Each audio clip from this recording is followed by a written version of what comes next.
Welcome to the Deep Dive. We're here to help you get right to the heart of a topic, making it, well, efficient, but also hopefully enjoyable to understand. Exactly. No wading through endless info. We do the sifting for you. And this is designed for you, our learner, someone who's curious, wants to grasp things thoroughly, but, quickly, and appreciates getting those aha moments Oh. without feeling bogged down. And today, we're diving into something really fundamental. Joy. Yeah, it's a big one. And we've pulled together some really diverse perspectives. We're looking at things like heart-opening exercises. Right, and also the whole spectrum of emotions, not just joy itself. Uh-huh.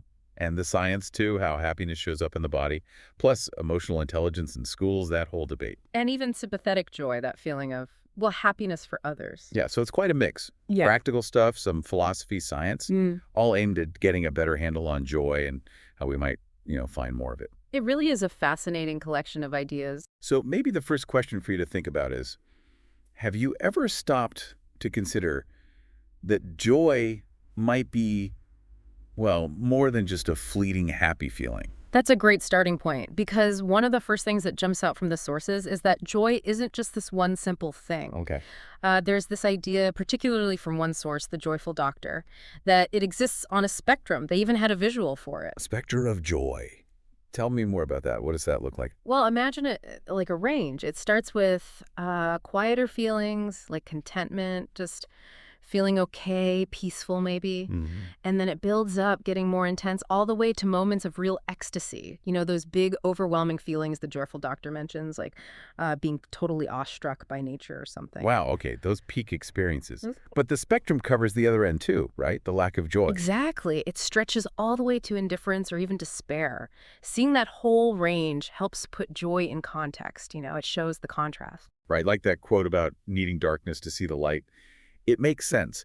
And I thought it was interesting that the Joyful Doctor also cautioned against rigidly labeling emotions as just good or bad. Yeah, that's a really important point.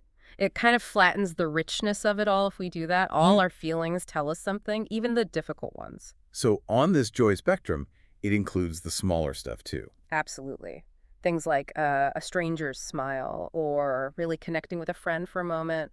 Subtle everyday joys. Things we might miss if we're only looking for the big fireworks. Okay?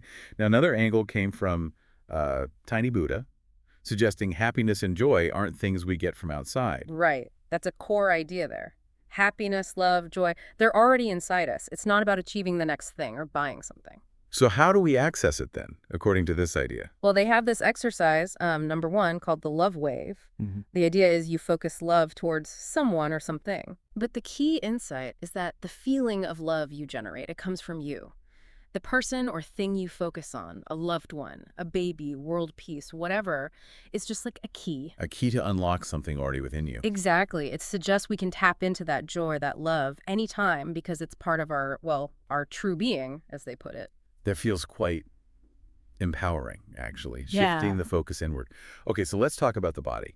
We often separate mind and body, but one article really dug into how joy feels physically. Yeah, happiness in the body. It's fascinating how our physical sensations can signal joy sometimes, even before we consciously think, oh, I'm happy. Like a gut feeling almost, Yeah. or a warmth. Kind of. Think about instinctively smiling or that feeling of expansion in your chest. That's the body reacting. So what's going on underneath, chemically, I mean? Well, it's a cocktail, really. You've got dopamine that's often linked to pleasure and reward. It gives you that initial buzz. Well. Then serotonin, which helps with mood stability, that sense of well-being. And oxytocin, the connection hormone, which brings that feeling of warmth and bonding. So it's not just in the head, it's triggering responses everywhere. Totally. The article called it a physical symphony of joy. I like that. So what are the key instruments in this symphony? What kind of physical signs? Mentally, maybe feeling clearer, lighter. Physically, well, the big one is often the genuine smile, the Duchenne smile, they call it, that reaches your eyes. Right, not just the mouth. Exactly. Also, that warmth or openness in the chest area, easier breathing, maybe even like pleasant butterflies in the stomach and in your arms and legs, maybe more energy, but also feeling relaxed. It's amazing how widespread it is. And I mentioned these feelings can vary, right? Yeah. Between people and cultures. Yeah, definitely. Like in more individualistic cultures, happiness might be expressed with more high energy, whereas in collectivist ones, it might be more about calm, low arousal states. That's just, And our personal experiences matter too. A certain smell or taste can just zap you back to a joyful memory. Even sunlight and vitamin D get a mention for mood. It's all connected. Okay, so we understand it a bit better, Yeah. feel it maybe. How do we actively cultivate more joy? What practical things can we do? Several ideas came up. One I liked was from the Aspen Ideas Festival article, Joy Spotting. Joy spotting. Yeah, it's basically just making a conscious effort to notice small things in your environment that spark a little bit of joy, like bright colors, flowers, the way light falls on something. So training your attention almost. Yeah, Actively looking for the positive sparks. exactly. And that same source stressed giving yourself permission to do joyful things, even stuff you loved as a kid, without worrying about looking silly or unserious. Permission, I like that. We often feel we need to be so serious as adults. Right. And Tiny Buddha had another specific exercise. Number 4, a gratitude nap. A gratitude nap. Sounds relaxing. It's really simple, just 3 minutes. You mentally list things you're grateful for, then you just rest for a bit, being open to, well, receiving, I guess. The aim is to really let the good things about your current life sink in. Ah, so it connects gratitude to feeling full, abundant, rather than focusing on what's missing. Precisely. Living from fullness, not lack. That's the idea. Makes a lot of sense. Okay, let's pivot slightly. Emotional intelligence, or EI. There's that Reddit discussion about its role in education. Yeah. That sparked quite a bit of debate. It really did. The person who started it made a strong case that schools should focus more on EI skills. Conflict resolution, communication, understanding emotions. Arguing it would lead to a happier, more peaceful world. Which sounds great, but But yeah, the replies raised some tricky points, like how do schools realistically do this with limited resources? How do you actually teach and measure empathy? right, it's not like teaching math. And does just knowing this stuff mean people will actually use it? Or is motivation the bigger issue? That's a key question. But underlying it all was this powerful idea.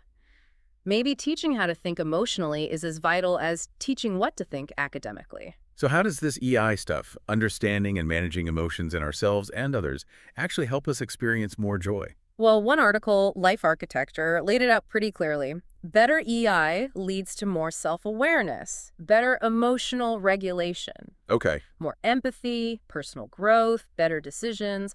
All of those things clear the path for more joy, right? If you're less reactive, more understanding, you're likely to navigate life in a way that allows for more positive experiences. And part of that is just knowing your emotions, being Yeah. able to name them. Yes, exactly. Recognizing and accepting all of them without judgment. They all give us information. That's where tools like Plutchik's Wheel of Emotions come in handy. Ah, the wheel with all the different colors and intensities. That's the one. It helps visualize primary emotions, their opposites, how intense they can be. It gives you vocabulary, a map for your inner world, and reminds you that all emotions have value. A map. I like that metaphor. So how do we use this map? How do we navigate this spectrum effectively? The life architecture piece suggested a few steps. First, just recognize the emotion, then accept it, don't fight it. Okay. Then try mindfulness, observe it without getting swept away. Learn emotional regulation, healthy expression, not suppression. And crucially, know when you need to reach out for support. It sounds like a process, not just a quick fix. Definitely. And that DC Comics analogy about the emotional spectrum was kind of a fun way to think about it, too. Yeah, that was unexpected. Different emotions as different kinds of energy. Right. Like anger driving change or joy sparking creativity. It reframes them, suggesting they all have a purpose, a power. It makes you think twice about just trying to squash the ones that feel uncomfortable. It really does. Okay, shifting again, sympathetic joy, mudita. This sounds like a really positive concept. Oh, it really is. The Greater Good Science Center defines it beautifully. Feeling pure, unadulterated goodness when something good happens to someone else. That story you shared about the cats on your partner's lap, instead of yours feeling happy for her instead of jealous, that really brought it home. Yeah, it's that choice point, isn't it? And the research suggests cultivating this brings real benefits, more compassion, better relationships. Even in things like polyamory, they call it compersion. And in work, too, like teachers feeling genuinely happy about a student's success, which can actually reduce burnout. Is there a brain basis for this? Does it show up on scans? Apparently so. Yeah. When we feel sympathetic joy witnessing good things, it seems to engage brain circuits involved in emotion regulation and planning the frontostriatal circuitry. Interesting. Yeah. But it's not always easy, is it? to feel happy for someone else, especially if you're struggling yourself. No, absolutely not. Our own unhappiness, envy, anxiety, even just feeling someone is different from us or in an out group, all those things can get in the way. It's natural to sometimes feel, well, something else. So if we want to cultivate more of it, Yeah. what can we actually do? The article had some good suggestions. Things like watching a competition and just appreciating everyone's effort without picking sides, or actively asking about and celebrating good news someone shares. So consciously engaging with others' positivity. Yeah, and working on your own envy if it pops up. Practicing self-compassion helps too. And even just letting other people be kind to you, being open to receiving. It sounds like it involves shifting focus outward, appreciating the good happening around us. Okay, one last big connection. Joy as resilience. Yes, back to the Aspen Ideas Festival source. This was powerful. Joy isn't just fluff. It's presented as a tool for resilience, something that helps us bounce back, especially when things are tough. That example of the mayor in Tirana using bright paint on buildings. It seems so simple, but the impact was huge, wasn't it? It really was. It changed the whole mood of the city, affected crime rates, people's sense of hope. It showed how seemingly small aesthetic joys can have deep effects on well-being and behavior. And they made a distinction between happiness and joy there, too, right? They did. Happiness being more like a general life satisfaction, a long-term evaluation. Joy being that more immediate, intense, often physical, positive feeling. And the point was that accumulating those small, everyday moments of joy actually builds up our resources. Exactly. It contributes to connection, resilience, better thinking, even making us seem more attractive, apparently. Those little sparks add up. Wow. Okay, so pulling this all together, joy is complex. It's on a spectrum. It's something we source internally. And it shows up physically in our bodies. We can actively grow it through things like gratitude and joy spotting. It's linked to our emotional intelligence, our ability to navigate all our feelings. And ultimately, it's a form of strength, of resilience. So for you listening, the potential for joy, that capacity, it's already right there within you. Absolutely. So maybe thinking about this whole spectrum, the body connection, emotional awareness, here's something to consider. What's one small thing you could intentionally do today, maybe even right now, to unlock just a moment of joy and start building that inner resilience? Maybe try one of the exercises. Or just look around for some joy spotting opportunities. Yeah, experiment a little. See what resonates. We hope this deep dive gave you some useful perspectives and maybe sparked some questions about how joy works in your own life. Thanks for exploring this with us today.